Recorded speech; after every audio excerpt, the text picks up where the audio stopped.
Conway style, ladies and gentlemen. As you can tell, we're in a nice cyberpunk city, and I'm dressed as cyberpunk as I can get with the stuff I've got at home, you know. Anyway, what we're going to be talking about today is Cyberpunk 2077, the new game being developed currently by CD Projekt Red, slated for release at some point in 2019. I'm pretty fucking hyped for this game. You might be able to tell by the fact that I'm a massive fucking nerd. Maybe you recognise the Blade Runner music, or you recognise this city. I'm a big fucking Blade Runner fan. I love Blade Runner quite a lot. New film's alright. Alright. Had problems.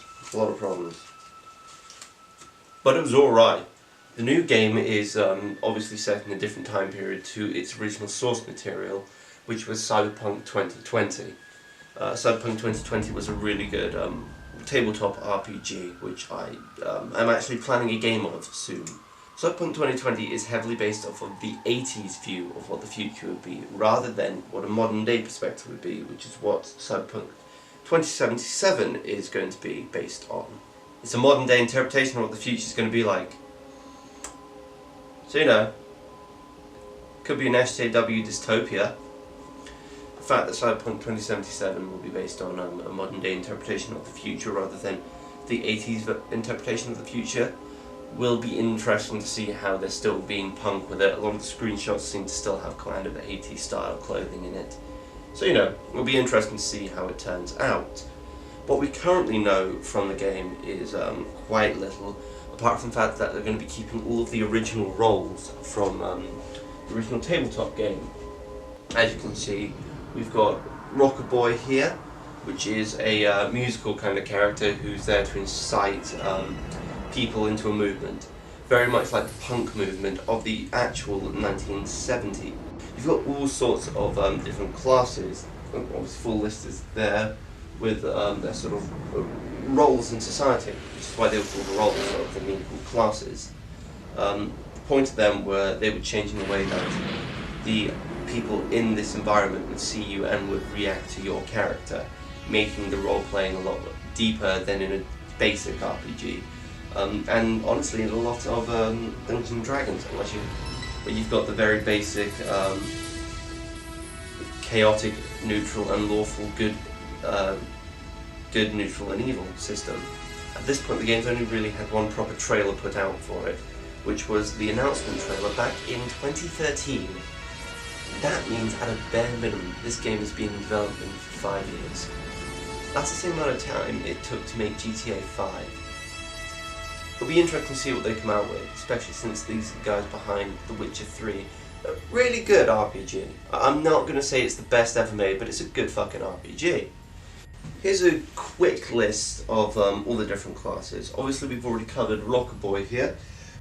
We've also got the Cop, the Corporate, the Crystal Jock, the Fixer, the MaxTac Agent, the Media.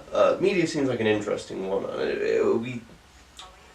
It'll be weird to see how they implement that into the game. That might be a role that they choose not to use. The Netrunner, the Nomad. Netrunners are like the Crystal Jock, as again, they're hackers, but Crystal Jock uses old school hacking techniques such as apps and viruses, while Netrunners use a virtual reality interface to hack. Both interesting concepts. It'll be cool to see how they use them. It'll be cool to see how they do hacking actually as a mechanic in the game. Oh, and the Nomad. The Nomad is obviously a part of a travelling group. The most important thing to them is their pack, their group, and being on the road with them.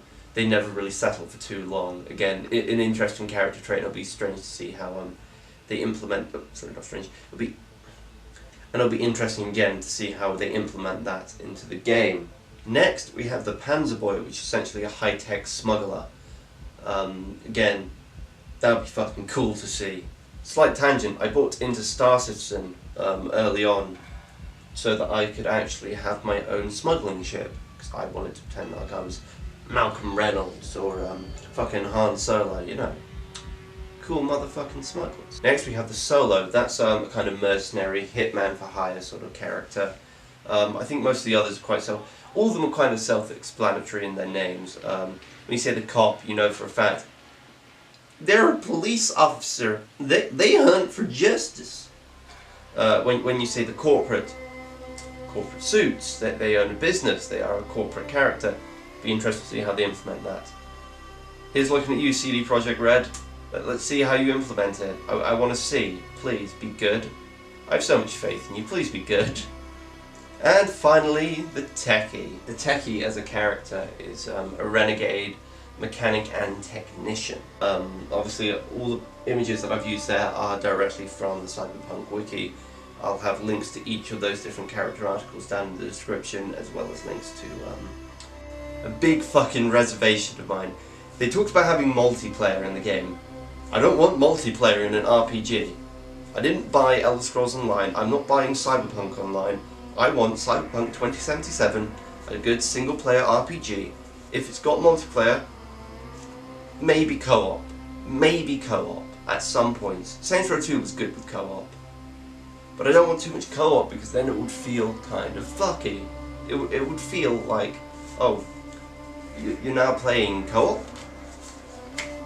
Well, that breaks all immersion since you and your friend are talking on headsets to each other and you're just talking about normal, mundane shit. So unless you want to roleplay with your friends, you can't guarantee your friends are going to want to roleplay. Oh, flying cars maybe as well. That would be pretty fucking cool. All in all, this game has a lot of potential. While there are fantastic games in the cyberpunk genre, such as the Deus Ex games, there isn't a good single-player RPG with character creation. That's what I want. And it's in Cyberpunk, and that's what I want. This game this game could shape up to be exactly what I want in a game. So I have no problems with sinking millions and millions of hours into this fucking game. No. So I have no problem sinking thousands and thousands of hours into this game. I have no problem sinking thousands and thousands of hours into this game.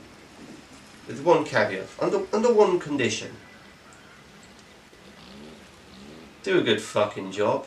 Anyway guys, thank you for watching this little ramble of mine, talking about Cyberpunk 2077. Hopefully it's going to be a good fucking game. I'll do a better, more cohesive roundup of information and facts later on, when we actually have more facts, since we've got barely fucking anything at the moment. I'll leave links to various things in the description, as well as links to my Twitter, Facebook, and fuck you. No. I'll leave links to various things down in the description, including the trailer, as well as my Facebook and Twitter. Make sure you follow me on both of those. Make sure you subscribe to the channel, leave a like, and comment below about what you think of Cyberpunk 2077, and if you're going to be getting the game. See you next time, cunts. For my start.